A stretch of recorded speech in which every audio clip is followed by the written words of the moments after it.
Hello dear students, मैं हूं नीरज कुमार सुविता और एक बार फिर से स्वागत है आपका हमारे यूट्यूब चैनल में जिसका नाम है गुरुदेव इंग्लिश क्लासेस। आइए डियर स्टूडेंट्स, आज हम उत्तर प्रदेश माध्यमिक शिक्षा परिषद प्रयागराज द्वारा संचालित कक्षा 12वीं का प्रोज का पहला चैप्टर जो पढ़ रहे थे, एक गर्ल विद अ बास्केट, उसके शेष पाठ का अध्ययन करते हैं। तो आइए मित्रों, समय को गवाए बिना इस लेसन के टेक्स्ट का अध्ययन करते हैं। देखिए मित्रों, यहाँ तक लेसन हो चुका था, उसके आगे यहाँ से बताना है, ध्यान देते हैं। दीज वर रिफ्यूजी चिल्ड्रन, ये शरणार्थी बच्चे थे। रिफ्यूजी शरणार्थी, चिल्ड्रन बच्चे, ये शरणार्थी बच्चे थे। वैन जब, पार्टीशन माने विभाजन, बिटवीन इंडिया एंड पाकिस्तान, जब भारत और पाकिस्तान के बीच विभाजन हुआ।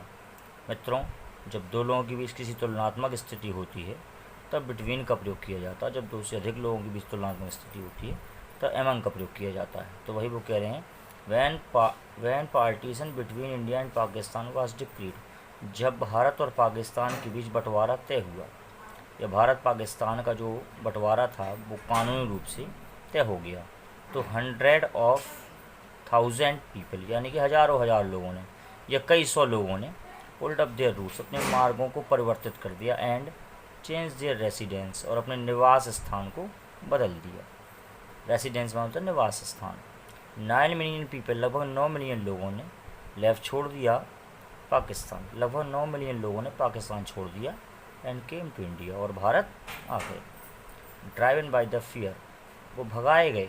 फियर माने डर, ऑफ रिलीजियस फैनेटिज्म माने होता है धार्मिक आतंकवाद, जो कि धार्मिक उन्माद या धार्मिक आतंकवाद के कारण वहाँ से भगाएगा, उसी डर के कारण वहाँ से भाग आए।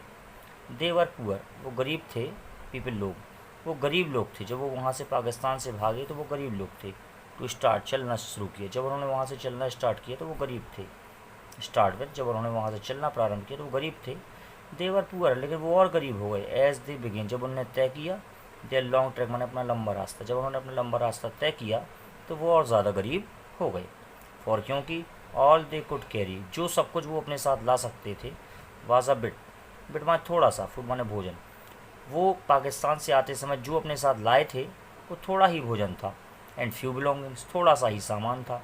तो क्या हुआ, सून, बहुत जल्दी, दे वर आउट ऑफ फूड, उनका जो भोजन था वो इत्यादि समाप्त हो गया।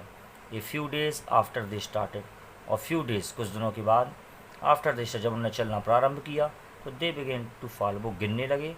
बाई द वे साइड, सड़क के किनारे।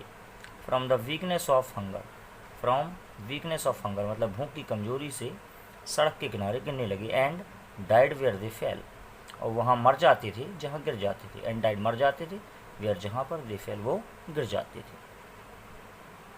The children selling basket, children बच्चे, सेलिंग बेच रहे थे, बास्केट्स माने टोकरियाँ। Were sons and daughter of this refugees, जो बच्चे ये टोकरियाँ बेच रहे थे वो इन शरणार्थियों के बच्चे थे, बच्चे और बच्चियाँ थे। दे और देयर पेरेंट्स, वो और उनके माता पिता और रिलेटिव्स और उनके रिश्तेदार, हैड गैदर्ड, इकट्ठे हो गए थे, इन द सिटीज, शहरों में। सेटिंग अप स्टॉल्स, उन्होंने सेटिंग अप, स्थापित कर लिया था। स्टॉल्स, छोटी मोटी चाय की दुकान होती है, छोटी सी दुकानों को स्टॉल बोला जाता है, उन्होंने छोटी दुकानों को लगा लिया था। मैन्युफैक्चरिंग, और निर्माण करने लगे थे। सिंपल आर्टिकल, साधारण से सामग्रियों का निर्माण करने लगे थे, पंखा हो गया या जो भी ऐसे सामान होते हैं छोटे मोटे, उन सामानों का निर्माण वो करने लगे थे। और ट्राइंग टू मेक, और प्रयास कर रहे थे, टू मेक अ लिविंग, जीवन यापन करने का। इन अ मार्केट, उस बाज़ार में, जो बाज़ार ऑलरेडी पहले से ही ओवर क्राउडेड, मतलब पहले से ही भरा हुआ था, उस बाज़ार पर वो अपना जीवन यापन करने का प्रयास कर रहे थे। दे लिव्ड, वो रहते थे। इन क्लॉथ एंड ग्रास सेट, वो कपड़े की और घास की छाया में, अर्थात झोपड़पट्टी बनाकर या झुग्गी बनाकर रहते थे। That line in the street, और वो झुग्गी ने कहाँ बनाई थी, लाइन, एक पंक्ति बनाए थे स्ट्रीट, गलियों में, मतलब सड़क के किनारे किनारे वो झुग्गी बनाकर रहते थे, एक लाइन सी बनाए थे, एक के बाद एक झुग्गी ऐसे बनाकर रहते थे। द पीजेंट्स, पीजेंट्स मानो तो किसान, जैसे फार्मर होता है, फार्मर का आपका सिनोनिम हो जाएगा पीजेंट्स। द पीजेंट्स, जो किसान थे। एमंग दीज रिफ्यूजीज, इन शरणार्थियों में जो किसान थे। देखिए यहाँ एमंग का प्रयोग है क्योंकि यहाँ बहुत सारे लोगों के बीच की बात हो रही है। तो कह रहे the peasants among these refugees, इन शरणार्थियों में जो किसान थे। हैड बीन अकस्टम्ड, अकस्टम माने तो अभ्यस्त होना या व्यस्त होना, वो किसान अभ्यस्त थे टू अ लिटिल, बहुत कम में, ऑफ ऑल देयर लाइफ, मैंने अपने संपूर्ण जीवन में, अपने जीवन में बहुत कम में अभ्यस्त थे, मतलब बहुत ही कम पैसे में वो अपना गुजारा कर रही थी। क्योंकि द एनुअल इनकम, क्योंकि जो वार्षिक आय थी ऑफ एन एग्रीकल्चरल फैमिली, जो एक कृषक परिवार की जो वार्षिक आय थी, डज नॉट एक्सीड, वो से अधिक नहीं थी। किससे अधिक नहीं थी? एन एवरेज, लगभग $1 आ ईयर। एक्सीड मतलब होता है से अधिक, एवरेज माने लगभग, $1 आ ईयर, मतलब उनकी जो वार्षिक आय थी वो लगभग $1 से अधिक नहीं थी। द एवरेज अनस्किल्ड लेबर, एक लगभग अनस्किल्ड लेबर, एक अयोग्य जो मजदूर था, मेक्स 30 सेंट, वो 30 सेंट आ डे, एक दिन में कमाता था। और लेस देन, या फिर लेस देन मानो तो कम, $2 अ वीक, या फिर $2 से कम कमाता था। एक जो अयोग्य मजदूर होता था वो मेक्स 30 सेंट्स अ डे, एक दिन में 30 सेंट कमाता था, या फिर लेस देन $2 अ वीक, या फिर एक हफ्ते में $2 से लेस देन कम कमाता था। There is 1 meal a day, ऐसे किसानों को देयर इज़ 1 मील, एक बार तो भोजन मिल पाता था। मील माने भोजन होता है मित्रों। ऐसे किसानों के लिए दिन में एक बार भोजन मिल पाता था। क्या क्या मिलता था भोजन में? एन ओनियन, एक प्याज मिल जाती थी। ए पीस ऑफ ब्रेड, एक रोटी का टुकड़ा मिल जाता था। ए बाउल ऑफ पल्स, एक bowl of pulse with milk, bowl माने कटोरा, पल्स माने दाल, विद मिल्क दूध के साथ। लेकिन यहाँ मित्रों अपन ये कहेंगे, क्योंकि यहाँ ऐसा तो संभव है नहीं कि कटोरा दाल उसी में दूध मिक्स हो। वो क्या कहने, a bowl of pulse with milk, दूध के साथ एक कटोरा दाल, ऐसा संभव है नहीं। इसलिए एक कटोरा दाल और दूध मिल जाता था उन्हें अलग से, इतना हो जाता था उनका। और परहैप्स शायद ए बिट माने एक टुकड़ा, गोट चीज़ माने, गोट माने बकरी और चीज़ माने पनीर, बकरी के दूध का शायद पनीर मिल जाता था। नो टी, ना तो उन्हें चाय मिलती थी, ना कॉफ़ी मिलती थी। नो फैट, ना वसा मिलता था, जो तेल मसाले वाला सामान है वो नहीं मिलता था उनको खाने को ज़्यादा। नो सी, ना मिठाई मिलती थी। नो मीट, ना मांस मिलता था खाने को। $100 अ ईयर, एक साल में $1, यानी कि एक साल में $100, $100 ए ईयर माने एक वर्ष में। एक वर्ष में अगर $100 देखे जाएँ, इज़ नॉट $2 अ वीक, तो 2 वीक मतलब एक हफ्ते में $2 भी नहीं पड़ता था। अगर वो कह रहे हैं $100 अ ईयर, एक साल में $100 कमाने की बात करें और उसका एवरेज निकालें, तो इज़ नॉट $2 अ वीक, तो हफ्ते के हिसाब से $2 भी नहीं पड़ता था। लेकिन फिर भी दैट स्मॉल अमाउंट, इस छोटी सी राशि में, इज़ हार्ड, बड़ा मुश्किल था, टू अर्न माने कमाना, बाई सेलिंग बास्केट। तो ऐसे लोगों के लिए इस छोटी सी कमाई में टोकरियाँ बेचकर कमाना बड़ा ही मुश्किल था।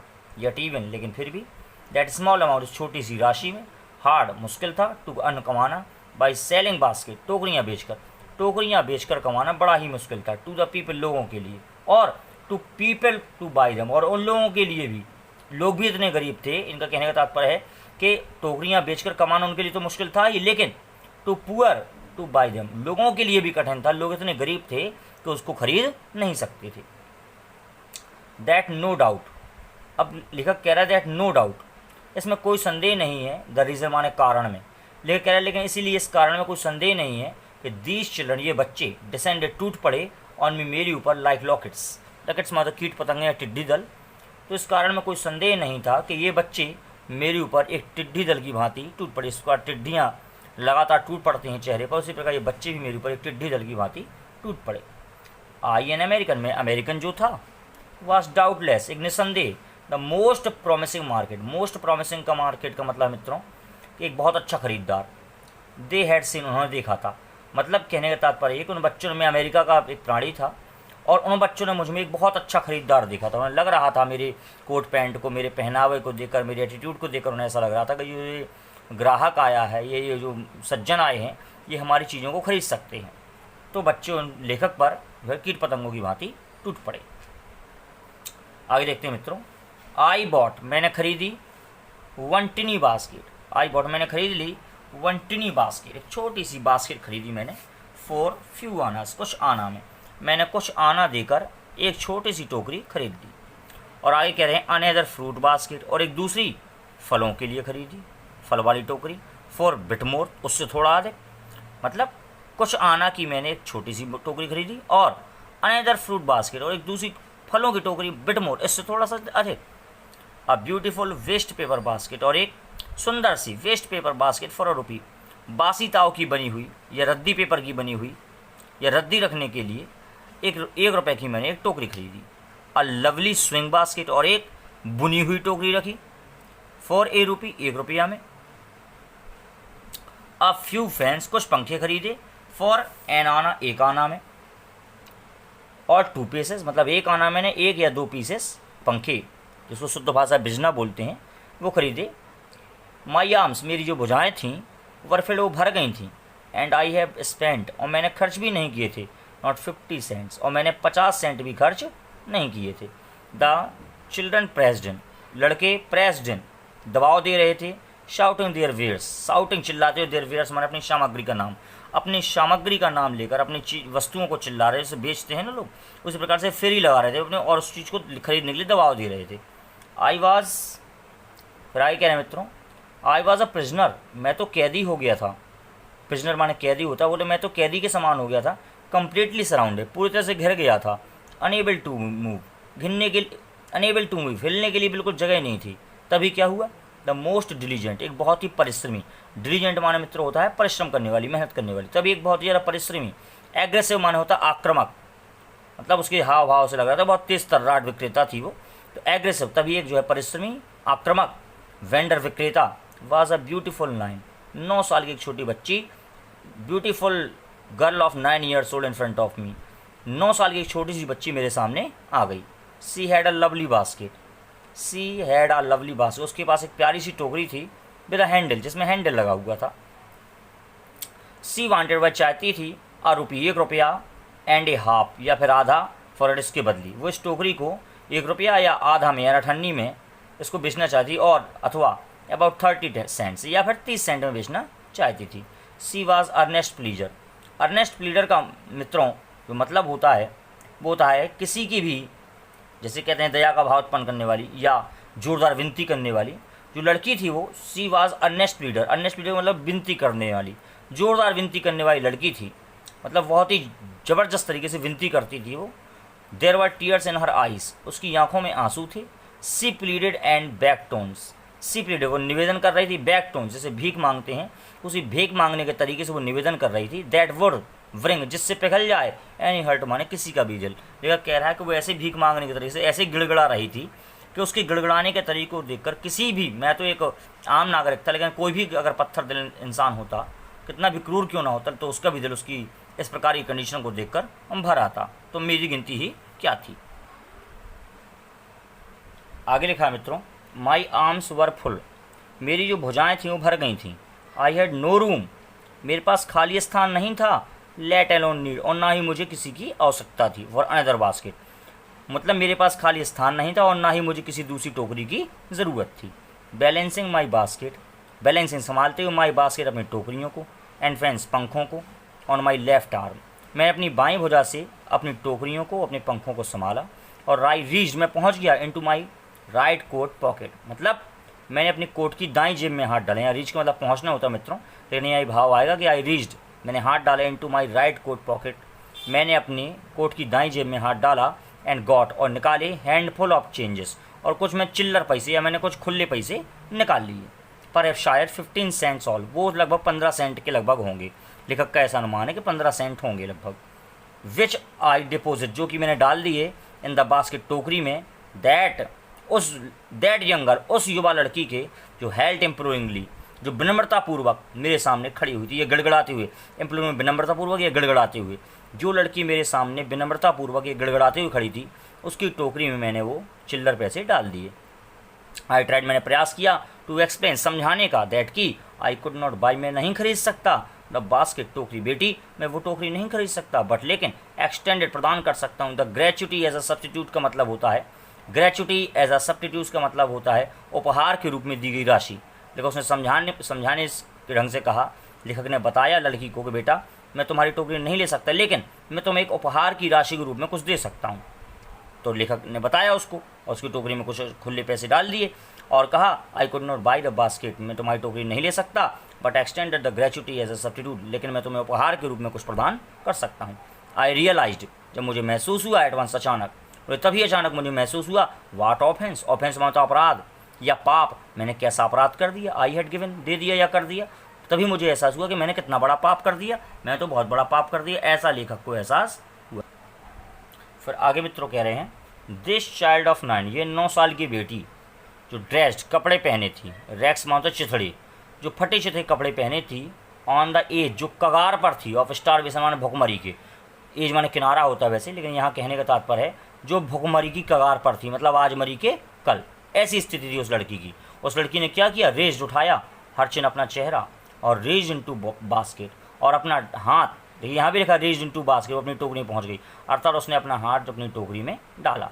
एंड विद ऑल प्राइड, और पूरे गर्व के साथ, एंड ग्रेसियसनेस माने वैभव के साथ या शालीनता के साथ, ऑफ ए लेडी, एक महिला के अंदर जो गर्व होता है और एक जो वैभव होता है, ऑफ ए लेडी, एक महिला का जो गर्व और उसका जो वैभव होता है, उसके साथ उस लड़की ने क्या किया, हैंडेड द मनी बैक, वो पैसा मुझे वापस दे दिया। हैंडेड हाथों में दे दिया, मनी बैक वो पैसा मुझे वापस दे दिया, टू मी मुझे वापस दे दिया। There was only one thing, अब केवल एक ही चीज़ थी, आई कुड डू, जो मैं कर सकता था। अभी कह रहा अब केवल एक ही चीज़ थी जो मैं कर सकता था उस समय। क्या कर सकता था, आई बॉट बास्केट, मैंने टोकरी खरीद ली। अब क्यों ना खरीदना ही पड़ी उसको, उस बच्ची ने बेबस कर दिया लेखक को। तो सी वाइफ, वाइफ मानता पहुँचना, हर आइज माने अपनी आँखें, उस बच्ची ने अपनी आँखों को पहुँच लिया, स्माइल मुस्कुराई, एंड डैश डाउन, और दौड़कर चली गई द प्लेटफॉर्म, और प्लेटफॉर्म से दौड़कर चली गई। हीडेड फॉर सम ग्रास, और उस दिशा की ओर चली गई, सम ग्रास, और जहाँ जो है घास की झोपड़पट्टियाँ बनी हुई थी, दैट वुड हैव एटलीस्ट, उस दिन लगभग उसने 30 सेंट्स दैट नाइट, मतलब उस दिन उस लड़की ने लगभग 30 सेंट कमाए होंगे। I told this story to prime minister Pandit Jawaharlal Nehru, मैंने यह कहानी प्रधानमंत्री पंडित जवाहरलाल नेहरू को सुनाई। आई टोल्ड हिम, मैंने उन्हें बताया कि इट वाज वन रीज़न, यही एक कारण था, I had fallen in love with India, जिस कारण मुझे भारतवासियों से प्रेम हो गया। It was only one reason, यही एक कारण था, I had fallen in love with India, जिस कारण मुझे भारतवासियों से प्रेम या भारत से प्रेम हो गया। मित्रों, क्वेश्चन आएगा कि लेखक को भारतवासियों से प्रेम क्यों हो गया, तो आप उसका उत्तर यही देंगे। इसी लड़की का जो उदाहरण है वो उदाहरण आपके सामने आएगा, तभी इस बात का जो है उत्तर पूरा हो पाएगा। फिर आगे कह रहे हैं मित्रों, द पीपल आई सा इन इंडिया, जो लोग मैंने भारत में देखे, दोस्त चाहे वे हों इन विलेज गाँव के, as well as those high office, या फिर ऊंचे विभागों के हों, है बोथ प्राइड, दोनों के पास एक गर्व है, and lively sense of decency, और डिसेंसी मतलब नैतिकता या सामाजिकता, दोनों के अंदर एक सामाजिकता के साथ रहने का भाव है। उसमें लिखा है lively sense of decency, decency मतलब होता है सामाजिकता नैतिकता, और लिवली सेंस माने भाव, जीने का भाव, दोनों के अंदर गर्व और नैतिकता के साथ जीने का भाव था। एंड सिटीजनशिप, और नागरिकता है। दे हैव ऑल्सो पैशन, और भारत के लोगों के पास क्या है, हैव ऑल्सो पैशन, जुनून है, फॉर इंडिपेंडेंस, क्योंकि अभी देश आज़ाद हुआ है तो आज़ादी का जोश, आज़ादी का जुनून लोगों के अंदर देखने को मिलता है, लोगों के अंदर उत्साह है आज़ादी का। तो दिस ब्यूटीफुल चाइल्ड, यह छोटी सी बच्ची, यह सुंदर बच्ची, बॉर्न जिसका जन्म हुआ इन स्कूल माने गंदगी में, ये छोटी सी बच्ची जिसका जो जन्म हुआ है वो गंदगी में हुआ, एंड पॉवर्टी गरीबी में हुआ, एजुकेटेड अनएजुकेटेड, ये लड़की अशिक्षित थी, बोथ दोनों में, ग्रामर मैनर्स, ना तो लड़की को व्याकरण पता है, ना तो लड़की को तरीके पता है कि लोगों से बात कैसे करनी है, लोगों से सभ्यता का ज्ञान नहीं इस लड़की को, और गरीबी में पली, गंदगी में पली, अशिक्षित लड़की है, लेकिन इतना होने के बावजूद भी हैड गिवन मी, ये लड़की मुझे दे गई ग्लिम्स माना झलक, और warm soul of India, warm soul of India का मतलब है जिंदा दिली, भारत के जिंदा दिल होने का सबूत देकर मुझे ये लड़की चली गई, या ग्लिम्स माने कह सकते हैं झलक, ये लड़की मुझे भारत के जिंदा दिल होने की झलक दिखलाकर चली गई। तो मित्रों, ये लेसन, ये 2 पार्टों मैंने पूरा किया है, आशा करता हूँ कि लेसन आपको समझ में आ गया होगा, और यदि नहीं आया है, यदि कोई भी लाइन में आपको समस्या हो रही है तो आप कमेंट के माध्यम से मुझसे पूछ सकते हैं। मैं प्रयास करूंगा कि आपके हर कमेंट का उत्तर दिया जाए और आपको पूर्णतः संतुष्ट किया जाए। और आपसे एक बार पुनः निवेदन करना चाहूँगा कि अगर आपने मेरे चैनल को सब्सक्राइब नहीं किया तो कृपया सब्सक्राइब कर लें, और सब्सक्राइब करने के साथ साथ लाइक करें, कमेंट करें, शेयर करें। इतना आप करते हैं तो हमारे जो वीडियो बनाने की बात है वो सार्थक हो जाती है, और एक नई वीडियो के साथ हम बहुत ही जल्दी आपके सामने उपस्थित होंगे। तब तक के लिए नमस्कार।